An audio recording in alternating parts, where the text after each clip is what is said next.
tuli voittonsa, Hamilton voitto 6. sieltä myötä vähän vähemmän kirkkaissa valoissa radalta ja Lewis Hamilton ei tänään palkintokorokkeella ole, mutta Jenson Button on kansallishymin aika.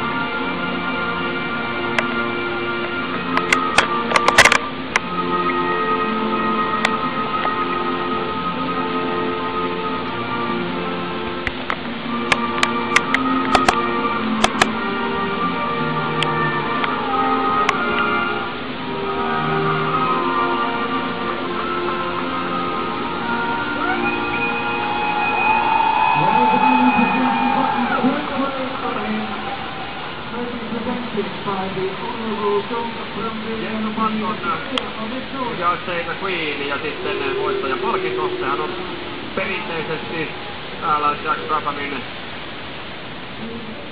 vuoden 59 voittaja on Rati-kopi, joka on tuollainen tyylitelty kopio. Sen vie Jenson Button tämän voittonsa kunniaksi palkintokaappiinsa. 25. kerta, kun Jenson Button on palkintokorokkeella. Martin Whitman, McLarenin tallipäällikkö, ottaa tuon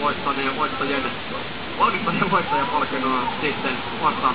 Robert Kubica palkintokorokkeella urallaan vasta 10. kertaa ja John Travolta tuon palkinnon luovuttaa puolalaiskuskille.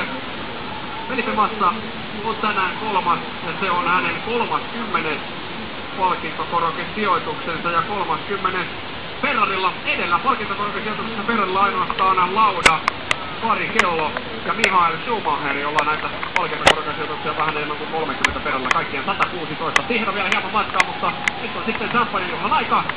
Jenson Button, ja tästähän se kausi käynnistyi oikein kunnolla, nimittäin voisi kuvitella, että McLarenilla todella nyt vähän käydään keskustelua politikointi tallin sisällä. Se on alkanut aivan varmasti tämän voiton myötä, ja siellä on 2 kivenkovaa kuljettajaa. Jenson Buttonille tämä voitto on oikean paikka. Taas semmonen ehjä hyvä suoritus. Mikä kuulkaisit siihen?